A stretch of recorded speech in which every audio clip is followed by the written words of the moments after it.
তোমার যা আছে আমি তাই ভালোবাসি। ভালোবাসি তোমার প্রেমিক মনকে, শ্রদ্ধা করে তোমার ভালোবাসাকে। কিন্তু সবাই যে বলে বলুক, ওদের বলতে দাও। তুমি সমস্ত ঐশ্বর্য ছেড়ে আমার কাছে চলে এসো। খুব একটি সাধারণ মেয়ে হয়ে। আমার ভালো লাগবে।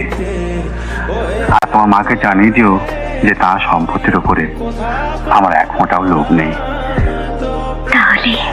তাহলে তাহলে আজ থেকে 5 দিন পরে আসছে সপ্তাহ সোমবারে রাত্রি 8টার সময় হিন্দু মন্দিরে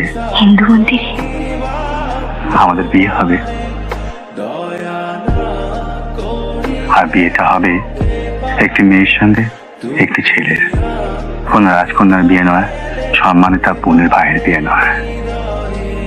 আর সেদিন তুমি আমার কাছে আসবে ঠিক এমনি নিঃসঙ্গ হয়ে, এমনি আবেগ চঞ্চল মন নিয়ে।